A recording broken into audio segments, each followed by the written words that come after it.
There is a race for lieutenant governor, although a lot of you seemingly don't know about it yet. Welcome into My State of Mind. I am Dan York. We are without the rundown this evening because we have two of the three formidable candidates for lieutenant governor on the Democratic side here this evening. So I'm looking forward to talking with Ralph Mollis and Dan McKee about why they want to be lieutenant governor. You may have seen the WPRI Pro Joe. I said WPRI twice, but I think split the bill, I think. Results in the lieutenant governor's race, at least to date, and it shows that the now Secretary of State Ralph Mollis leads the now mayor of Cumberland by 10 points-ish, 25-15, we're rounding there, and State Representative Frank Ferry is at 10%. You won't see Frank Ferry here this evening because he has a conceptual problem. He doesn't know the difference between radio and television.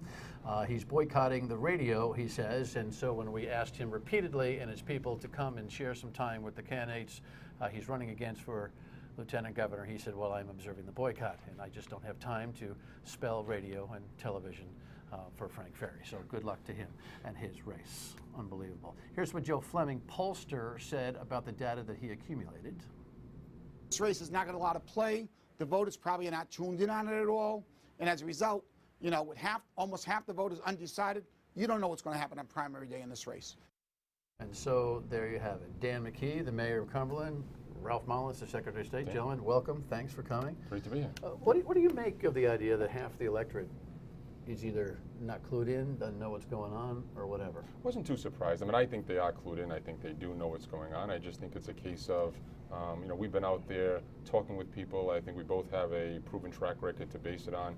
But it's been a nice summer, number one. Number two, I don't think either one of us have been on TV yet with our ads. And so I think there's just a lot of people waiting to see what exactly our message is as those 3 weeks conclude. And, you know, the 50% didn't shock me. Happy to be 10 points up with 50% undecided, but the 50% did not shock me at all. Well, you don't have $8 million to put into TV ads. I think that makes a difference, and the public is going to really, you know, laser in on all the elections, I'm sure. And this is a great opportunity with 50 points left to kind of flip this election, and I expect that that's going to happen. Well, it's interesting that you think they're going to laser in. I'm not so sure. You know, lieutenant governor's race, I mean, the lieutenant governor's position in general is something that is often a place where people wonder whether it's even worth it, right? Well, I don't want to speak for Dan, but obviously we both feel differently. Yes. You know, both running for lieutenant governor. It's amazing that you would say that. I think it's without question a position that can make a difference. I think we've seen it in the past, but more importantly, it's about the future. It's about what a lieutenant governor can do, working with the governor, hopefully, and some initiatives to fill the skills gap, to be a voice of public education. We have roles on Small Business Council, EMA, Long-Term Care Coordinating Council, and I think it is a position that I know I'm looking forward to proving it can make a difference in people's lives. So when people say, why? Well, why? first the polling does, you know, when they actually get into the ballot, there's 100,000 people who are going to vote for a lieutenant governor in the state of Rhode Island. So they're going to zero in on that. There's 100,000 people who are going to make a decision on that, right? Give or take 10%. So well, they have to they don't have to, but they don't begin have to. there looking at a ballot. Most people draw lines because there's places to draw lines, but are they drawing lines for a purpose? That's the interesting part about it. Running for lieutenant governor has been kind of a interesting thing here. In a lot of ways, over the years, it's been somewhat entrepreneurial, right? That you decide really, other than some of those basic and fiduciary responsibilities that the job requires, you're more or less freelance, yeah, right? Well, I think that I think people are as frustrated as I am that we're the highest unemployment and the lowest business friendliness in the country, and I think that that's going to be something that is going to be very important as I go forward. Is the fact that both my opponents have been in state government for 8 years, and within the first 90 days, I'll come out with a plan that will make us competitive, you know, if in fact it's adopted by the General Assembly and supported by the governor, to make us competitive on tax structures in the state of Rhode Island. So people are definitely in a spot right now where they're going to be watching who can reverse this trend where 1 in 5 people, you know, would move, you know, want to live here right now. We're building a state where people are moving away You from. think you can change that by running for this office? I think you can change. I think leadership matters, and anyone who's in state leadership should be addressing this issue and working to solve this problem, and just like I've done in Cumberland. All right, so do you agree with me that it's a little bit entrepreneurial? Well, there is no real set structure for the stuff that you can do. Yeah, I'll say there is and there isn't. I think that some of the roles that the Lieutenant Governor has, I think, is important, but I'll also expand a little bit on what Dan just said, is that I think it can be a place where we can help small business, where we can start allowing families to have the dream again of having their children stay here and find jobs. And I look at my 8 years as Secretary of State as really an experience in what I can do as Lieutenant Governor. 8 years ago, you look at Secretary of State, I can't imagine a lot of people associated that with being a place where business services come out of. Today, our e-commerce tools are award-winning, our website is award-winning, we have a quick start program, a first stop program, all for small business. I want to take that experience of 8 years, I'm proud of that, and take that to Lieutenant Governor's office. All right, and you're the business Lieutenant Governor, is that what you're telling me? I'm hoping to be a lot more than that, but that is without question a key part of my platform. And you are the... I'm going to focus on creating better education, better economy, and better job opportunities. And how does that sink in with whoever ends up becoming governor? Well, I think that as far as sink in, one of the first things I'll do in my first 90 days is I'll have a workforce development task force of business leaders, educational leaders around a table for the first time talking about the skills gap, a real skills gap, where there aren't jobs available for students who are graduating, and there aren't students with the skills available for the jobs that are needed. So you're going to throw a breakfast meeting, and everybody will be polite and come, but for all intents and purposes, those are the same things that gubernatorial candidates are talking about. Yes and no. So what impact can you have? Well, on that? same as Secretary of State. I mean, it takes legislation to get those things passed. The Secretary of State would have never been thought to have a program that you can start a business online or a first stop center where you can actually meet with people and get your business up and running. We enacted legislation, we put the department together, now we're making a difference. What do you think of that idea? Well, I think committees are as old as dirt, and I think you need to be active and proactive. So I'll give a quick example. When I became mayor, we had a 5-point downgrade on our bond rating. I called Moody's up. I says, give me the 3 things I need to work on to get an upgrade. Last month, we got our 8th upgrade to AA. I did the same thing when the small business poll came out 2 weeks ago, 3 weeks ago. It said that we're the lowest business friendliness in the country. I called San Francisco and I said to them, give me the 3 things that we need to work on so that we can get out of last place. So I think entrepreneurial is the right word, proactive is the right word, but you've got to get right down to business right away. And so I would work on those 3 things that they told me, which is tax structure, right, job training, and licensing. Enforcing licensing and making licensing work better for the businesses in the state. More from the candidates when we come back. Stay with us.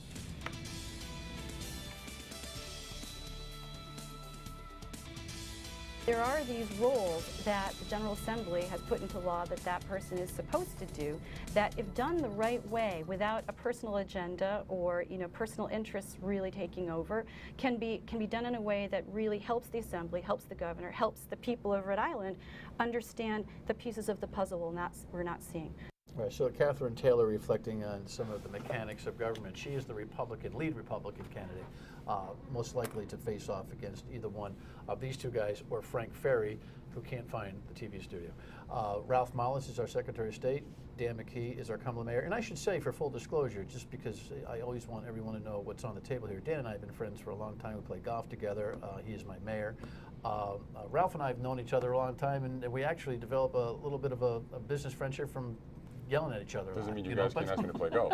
No, I already did. We actually during the breaks we're always talking about golf. But know that, especially if they start fighting each other, I might just step out of it because of that. And one of the things I think that is, but anyway, any thoughts on Catherine Taylor as a Republican? She almost got you in the Secretary of State's race last time around. It was a very close race, probably surprised you. Yeah, and I find it very interesting that she's running for Lieutenant Governor. She ran for Secretary of State. She then took a job in the Chafee administration. Now she's saying because she knows that she won't have a job at the end of the year, she's running for Lieutenant Governor. When asked why she's not running for Secretary of State, she said that all the things she ran on have been accomplished. I think that's a good soundbite for me. So I'm glad that she feels we did accomplish that, and I look forward to that rematch in November.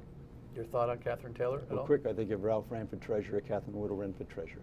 So, but I think in terms of the entrepreneurial Say that again? I think that if Ralph ran for treasurer, Mrs. Taylor would have ran for treasurer. Because she was focused on so Ralph. close. Yes. Okay. So, but I would say that yes, it's entrepreneurial. There's ways that you can work with the governor, with the General Assembly, but I also think you can work with the municipal leaders. And so I've come out and said, look, we'll make it. I would staff up my office there to make entrepreneurship a must in municipal regionalization and consolidation, and I've already done that, saving taxpayers millions of dollars on health insurance by. Let's talk about one of the headlines that has been a contentious point between these two folks. This is the 38 Studios discussion. We're not going to run any video here because I don't want to waste any time. Not that the Target 12 story wasn't provocative, but here was the headline for it. Mollis ought to step back from 38 Studios. Lobby probe, says McKee. All right, you know, you guys, this has been, I've had my own thoughts on this, but I'm not running for office. Let's talk about it. Did it take Tim White to convince you that you should be paying attention to a guy who I think we all know was lobbying on behalf of the people who put that 38 Studios deal together? Absolutely not. Number one, let me just say that I am the only candidate who spoke against 38 Studios in 2010. 2012, we didn't have the information to go forward to go against anyone regarding lobbying. What I received in 2014 wasn't Tim White convincing me, was information that Tim White provided to us. And that immediately allowed us to move forward on an investigation for Mike Corso and others. The law is clear. I mean, our job is to register lobbyists, and we just can't blatantly go out and put a blanket over people and say we know lobbyists took place. You can make this argument if you want. I have my own questions. What is your thought? Well, I think that, you know, this is where we disagree. 2010, there was a Providence Journal article that said Mike Corso was lobbying for tax credits for 38 Studios, and in 2012, there was another article that clearly spoke to the Secretary of State's office about the fact that there was potential lobbying going on in a very strong way. So I think that if the Secretary was against and that's the first I heard that actually, you know, he was against the 38 Studios in 2010, but if he was, then that was all the more reason to you know, attack that issue right there, with the fact that some people were publicly being acknowledged lobbying for 38 Studios, and that yet then nothing was done out of the Secretary of State's office. And again, I took this as a political mudslinging, and I only say that because, number one, we have 3 candidates running for Lieutenant Governor.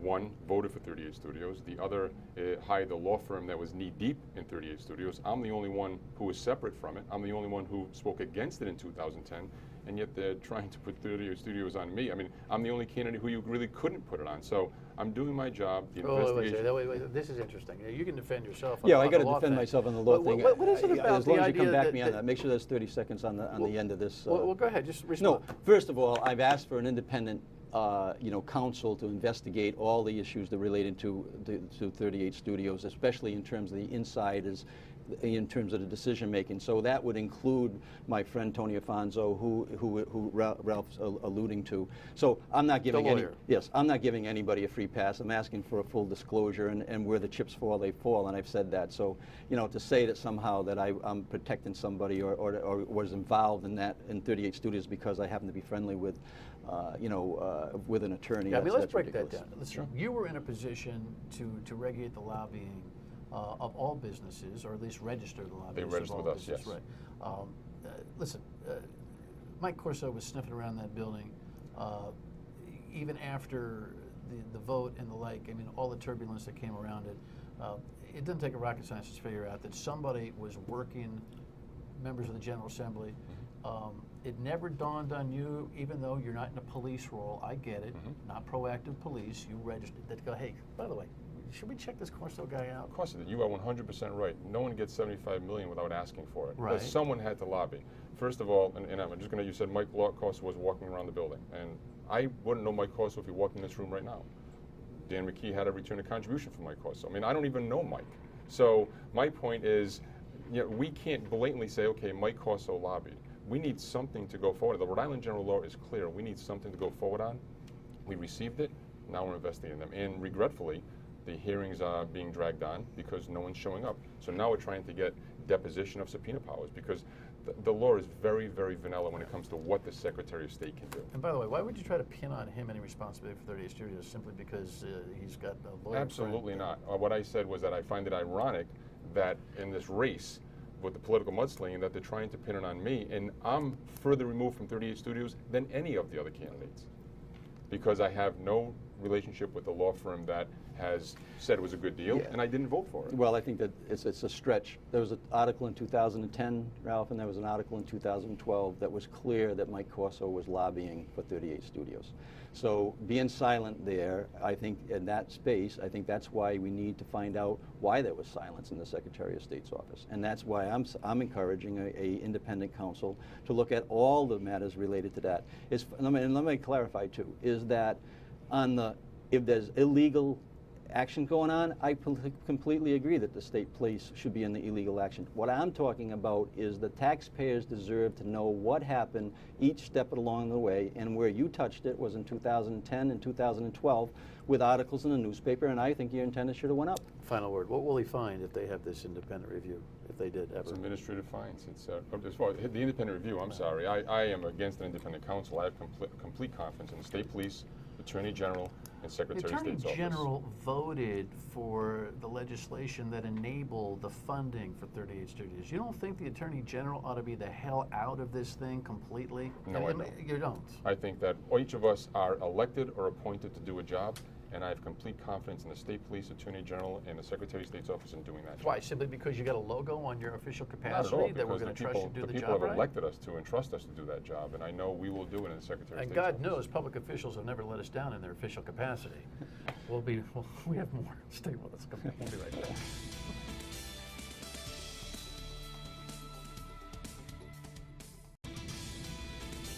All right, so I want to save a little time for final thoughts on why you want to elect either one of these two gentlemen, Dan McKee, the Cumberland Mayor, and the Secretary of State, Ralph Mollis, seeking your vote in the Democratic primary for Lieutenant Governor. But I cannot bypass this stupid radio boycott thing on WPRO. Tomorrow, you're showing up at the radio station for a debate sponsored by the Newsroom, correct? Yes. You don't think you're breaking the radio boycott that No. has been started by a group called For Our Daughters RI because they're upset about something John DePietro, a host, said using language about women, blah, blah, blah, blah, blah. The entire radio station has been boycotted by Democrats, including Ralph. Were you on the original boycott list? No, but I have taken that pledge. All right, so you're I'm stepping not- into the I'm fray not, tomorrow. I'm not violating the boycott, and this has been a good exercise. I'd like to have Ralph come on tomorrow and have that debate. Yeah, well, 50% undecided First out of all, there. we've had many exercises, and I enjoy this more than anyone. I mean, I actually respect the fact that Dan and I are here side by side, but let me be clear. I have a letter from For Our Daughters that states, if I, or Dan, or Frank, go on the debate, we are violating the boycott. Who No. are they? The letter was sent to you also. No, it wasn't. I didn't receive Ralph, that okay. letter. And Who are they to regulate your opportunity to speak to the people of Rhode Island about your candidacy? Do you look at that 50% number I and do, but- fret the idea that I have to tell you? By the way, are you just doing the debate? I think that whole boycott needs to be rethought out. I think we both agree with that, but the I end mean, 'cause result it- is that I made a commitment to the boycott, so the fact that I think it needs to be rethought doesn't mean I go back on my word. You made a commitment to a boycott. You broke it when you were on the air with John Laughlin on a Actually, Saturday. that is not the case because the boycott was clear as to what we couldn't do. That was a Saturday morning, so So it's a I'm letting you piecemeal know. boycott. You can talk to this, you can talk to this, you can talk to this. We both know that we can talk to news agencies. And by the way, Dan, listen, I am the first one to say that I am not happy with the fact that I can't go on your show. Matt You Allen, can, Ralph. Tara You can Granahan. come anytime you want. Tomorrow buddy. I'm night. glad to be here. You So- can come come on the tomorrow night. radio. And, let me the clarify- idea that you would suggest that a social media operation prevents the Secretary of State and candidate for Lieutenant Governor from comporting himself on our air any way he wants is folly. Well, we made that commitment, and I can't go back. Well, on I it. also want to say that I spoke personally with Maureen, and she told me that it was not a violation of the boycott, and that they were asking everybody to voluntarily do it. I had told her that I had already accepted the invitation Maureen based on her Martin is one of the position. organizers of this. So 30 seconds, 20 seconds on why you ought to be Lieutenant Governor. I have the experience to help the state turn this high unemployment and low business friendliness around, and I'll pledge to do it. I want to take my personal, professional experience knowing the challenges that everyday Rhode Islanders face, show what I did as Secretary of State, and do the same thing as Lieutenant Governor. Opportunity to hear from these two guys again is tomorrow on WPRO at 5. You're showing up, and my suggestion to you, Mr. Secretary of State, is that you ought to think twice about not showing up, because A 50% quotient of people who can't figure this race out is nothing to play around with, even with a 10-point lead. But good luck with that. Thank you. Good luck in the candidacy. Mr. Mayor, good luck. All right, your state of mind and a look at the governor's race. That data next. Stay with us.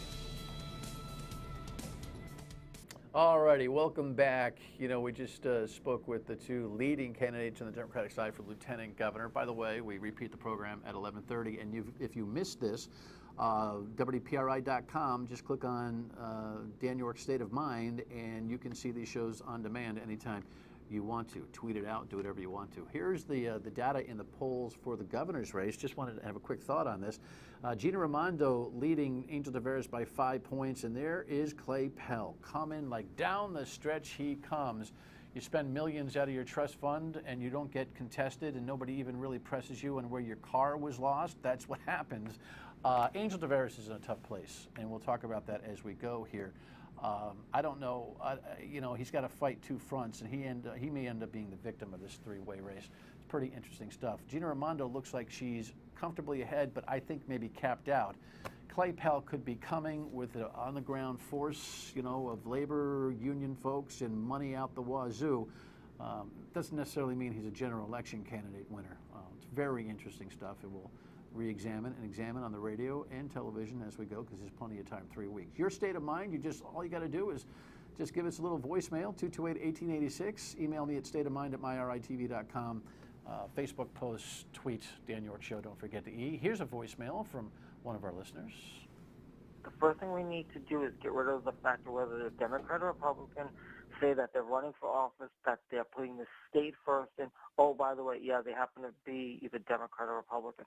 We need either that, or we need really good independents that don't seem to be off the wall. We need mainstream people out there, and I don't see them coming up. A frustrated constituent who wants the fighting and the partisanship to stop, huh? Well, listen, it's a two-party system, man.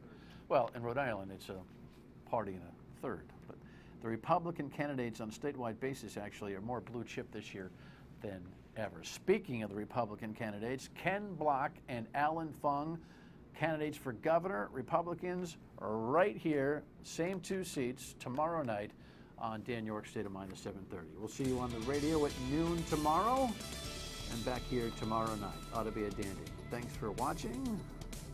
Good night.